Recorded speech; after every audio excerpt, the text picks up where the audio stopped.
Tennessee number 15 in the coaches poll. That's about where they were in the preseason media poll for SEC Media Days. What do you make of Tennessee being 15? If I may go first, I love it. I think Tennessee is the one team that can truly make a run in the college football playoff in the nation that is being overlooked. And we're going to go through the whole list a little bit later. But I think they're the one team that is being overlooked. And I know that this is the coaches poll. And you've got a really good theory on the coaches poll. But I'll also say this. The coaches poll is not going to treat Josh Heupel as nicely as the media poll. One, the media poll is smarter. But two, coaches don't like getting a score run up on them. Do you think if Eli Drinkwitz has to fill out a poll and he has to put Tennessee on it, and he has to choose between 15th or 25th, he's going to choose 15? No, he's going to put them as low as he can. So coaches are never going to like Josh Heupel. Dave, how dare you say that media people are smarter than coaches? You've never played football. You've never coached football. What do you know about the game? That's what coaches would say because they're so snobbish. They think half of them don't know what they're coaching. I learned about some coaches not even knowing about the rules of coin tosses back in the day. So, anyways, I covered a game one time in which the starting quarterback said that we will choose to kick. You choose to defer so that you have the choice in the second half. So that team kicked off both halves. But Dave, you don't play football, so you don't know. The quarterback was on to something. As the play-by-play guy, I didn't know what the hell was going on at the time. I didn't know why he was kicking it off. But Caleb, these coaches aren't voting Tennessee higher than not. They all talk. They all know that Josh Heupel ran it up on Missouri 2 years ago. They know he's a numbers guy. Old school coaches are not going to like that. They're about go out and get that victory 13-12 if that's what it takes. Yeah, but old school coaches also would not politic, and they would just think of who the best teams are. Now, Nick Saban was the king of politicking when he had the coaches poll vote. Like when the coaches poll had a hand in the BCS, and Nick Saban voted Oklahoma State was competing with him number 5 instead of number 3. That's just a random side. But to Tennessee's point, I think it's deeper. I think coaches genuinely think in a very lazy fashion that Josh Heupel's offense has been figured out. And I think that because here is the methodology. And this is some Mel Kiper NFL draft analysis. And I say Mel Kiper NFL draft because I think Mel Kiper gives lazy draft analysis. There, I said it. But he's tied into George O'Mara, so when he got out of it, that was the issue. Go ahead. Oh, okay. Well, so here's the issue. The coaches saw Tennessee's offense ball in 2022. They then saw Joe Milton replace Hendon Hooker in the Orange Bowl and still ball, and then they're thinking, okay, it's about the offense. That's what was in their mind after the Orange Bowl, right? It's not about the quarterback, it's about the offense, right? Right. And then they saw 2023, and they saw the regression. So in their mind, they said, if it's about the offense and not the quarterback, it doesn't matter that Tennessee didn't have the proper quarterback to run the system. They missed 1,000 things with that. One, they missed the fact that in the Orange Bowl, Clemson just didn't get off the bus and didn't bother to show up for that game. Which happens in bowl games all the time. It still blows me away that people get surprised by that. Go ahead. It does me too. It's insane. It blows me away that NFL scouts and GMs actually draft based on bowl performances. So there was that part, but then there was the part that throughout last year, not only was Joe Milton not a fit for Josh Heupel's offense, but Tennessee suffered, of injuries you couldn't afford on offense, Tennessee suffered them. Cooper Mays, Brew McCoy for the season, then Dante Thornton for the season. Those were and then Javonte Spraggins for the season.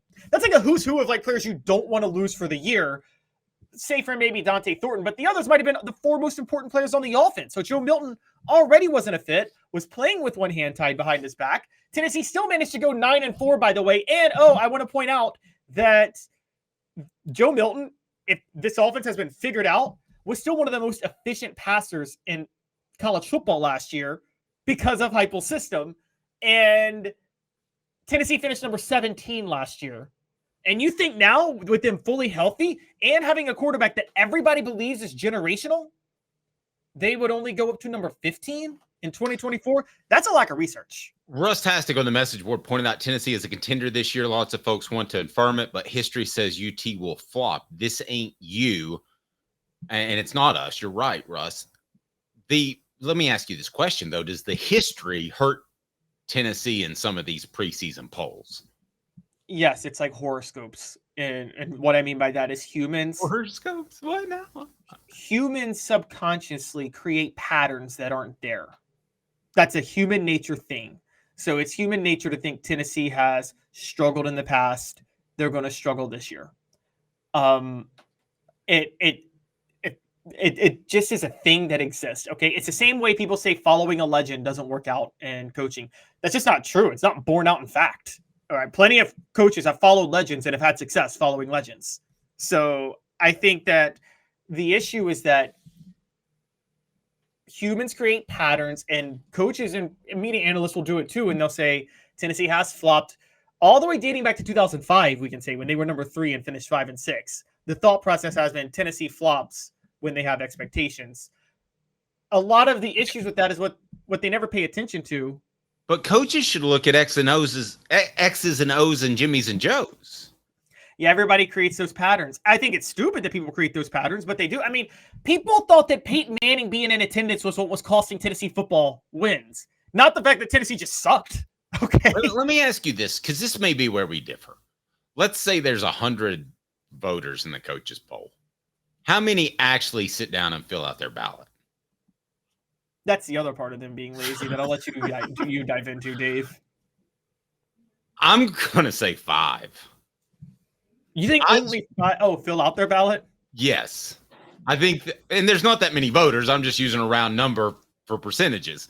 But I just, with all they've got going on, can you imagine Josh Heupel saying, hold on there, Joey Halsley. I realize you have an awesome play that you want to share with me, but I've got to fill out my coach's poll. Hold on. I realize Faison Brandon is on the phone and wants to talk about his commitment, but I have to fill out my coach's poll. I agree. Here's my question, Dave. I mean, you and I are too busy to do a damn coach's poll every week. I know. I would do the same thing. I would be like, oh, yeah, okay. You'd be like, here's my Jordan, question. Here you go. I'll be like, here you go. Hey, Jordan, I know you need me to feed my son, but let me fill out this coach's poll. Here's the issue with it. I think it's less than 5 now, and I would say it was 5 back in the day. And Dave, give me your thoughts on this. I think it may have been 5 when the coaches poll had an impact on who played for the national title, because then the coaches realized they kind of had a responsibility, right? You had a responsibility to the sport to get the right team to the title game. But, yes. But only 8 were really, but that doesn't really a factor. But that's what I'm saying. That doesn't exist anymore, right?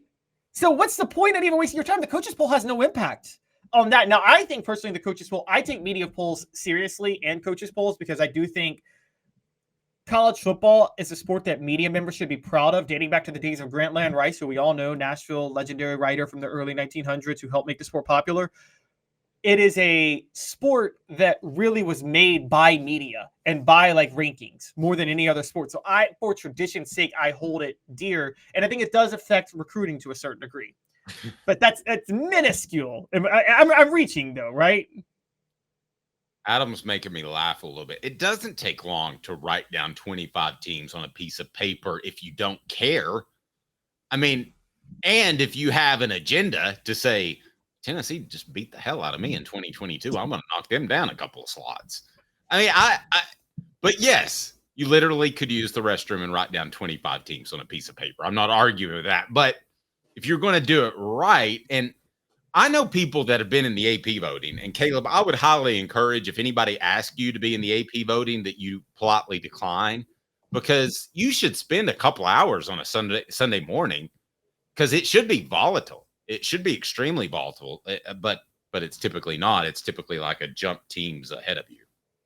Oh yeah. AP poll is very overreactionary, or very reactionary, I guess. The evidence of what you're saying is, I don't know if you guys all know this. Dave knows this. It's common knowledge among older college football fans, but for our younger viewers, Steve Spurrier wrote in Duke as a top 25 team every single year he had a vote in the coaches poll. And his whole point was they gave me my first job. I'm going to give them a vote. So like whenever he was one of the voters in the coaches poll, you would see Duke getting a vote for the top 25 every single year. Doesn't that just end up getting silly though? I think he was forced to stop.